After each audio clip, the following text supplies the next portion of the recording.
HCU స్కామ్లో BJP MP ఉన్నాడు. ఆయన అండతోనే సీఎం రేవంత్ రెడ్డి ఈ 400 ఎకరాలను దాన్ని అమ్మేసి ఒక పెద్ద భూ స్కామ్ చేయనికే ప్రయత్నం చేసిందని చెప్పేసి నిన్న తెలంగాణ భవన్లో బీఆర్ఎస్ వర్కింగ్ ప్రెసిడెంట్ కేటీఆర్ ఒక ప్రెస్ మీట్ పెట్టి సంచలన విషయాలన్నీ కూడా చెప్పింది. అసలు ఎలాంటి భూమి బదలాయింపు జరగకుండానే ఐసిఐసిఐ బ్యాంకు 10,000 కోట్లు అప్పేట్లా ఇచ్చింది. ఈ అప్పుకు బ్రోకరేజ్ ఫీజు కింద 170 కోట్లు చేతులు మారినాయి. దాంతోపాటే ఈ అంతా కనుక పూర్తయితే డీల్ పూర్తయితే ఆ బీజేపీ ఎంపీ ఎవరున్నారో ఆయనకు భారీ స్థాయిలో లబ్ధి పొందేలాగా రేవంత్ రెడ్డి ప్లాన్ చేసిందని చెప్పేసి నా కేటీఆర్ అయితే సంచలన ఆరోపణ చేసి త్వరలోనే ఆ వివరాలు ఆ ఎంపీ పేరు కూడా బయట పెడతా అని చెప్పేసి అన్నాడు. ఒకసారి డీటెయిల్స్ చూద్దాం. హైదరాబాద్ సెంట్రల్ యూనివర్సిటీ భూముల వివాదం రోజుకో కొత్త మలుపు తిరుగుతుంది. వివాదాస్పద 400 ఎకరాల కంచగచ్చిబౌలి భూముల అమ్మకం వెనుక 10,000 కోట్ల స్కామ్ ఉందని బీఆర్ఎస్ వర్కింగ్ ప్రెసిడెంట్ కేటీఆర్ ఆరోపించారు.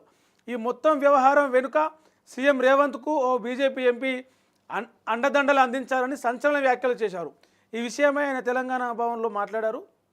రాష్ట్రంలో కాంగ్రెస్ ప్రభుత్వం 3D మంత్రం మోసం విధ్వంసం దృష్టి మళ్లించడంతో పాలన చేస్తుందని విమర్శించారు. రేవంత్ ప్రభుత్వం ఆర్థిక నేరానికి తెరలేపిందని ఆరోపించారు.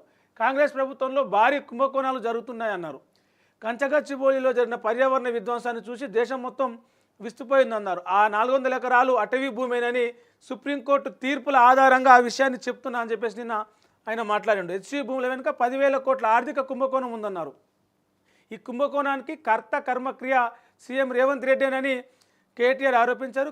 కంచగచ్చిబౌలి భూముల అమ్మకం వ్యవహారంలో సీఎం రేవంత్ రెడ్డికి అన్నీ తెలిసే భారీ ఆర్థిక నేరానికి పాల్పడ్డారని మండిపడ్డారు.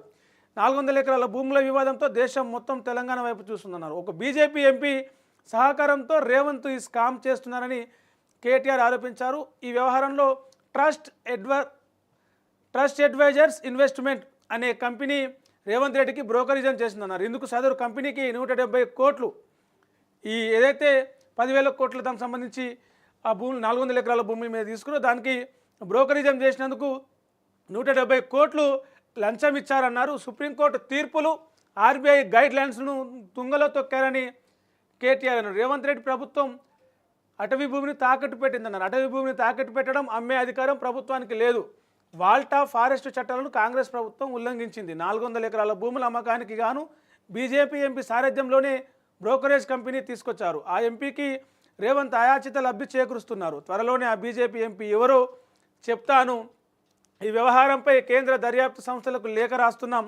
కేంద్రం ఆర్బీఐ సిబిఐ సెబీ ఎస్ఎఫ్ఐఓ దర్యాప్తు చేయాలని కోరుతున్నామని ఆయన అన్నారు. 400 ఎకరాలకు టీజీఐఐసికి యజమాని కాదు. తమది కాని భూమిని టీజీఐఐసి తాకట్టు పెట్టింది. ఎట్లా తాకట్టు పెడుతుంది? దాన్ని తాకట్టు పెట్టుకొని ఐసిఐసిఐ బ్యాంకు 10,000 కోట్ల రుణం ఇచ్చింది. అది ఎట్లా రుణం ఇస్తుంది? 400 ఎకరాల భూమి విలువ 5,239 కోట్లు అని స్టాంప్స్ అండ్ రిజిస్ట్రేషన్ శాఖ చెప్తున్నది. మరి అదే భూమి విలువ 30 కోట్లు అని రెవెన్యూ శాఖ చెప్తున్నది. లేని భూమిని చూపించి లోన్ తీసుకోవాలని చూశారు. భయంకరమైన ఆర్థిక దోపిడికి రేవంత్ పాల్పడుతున్నారని చెప్పేసి ఆయన నిన్న మాట్లాడిండు.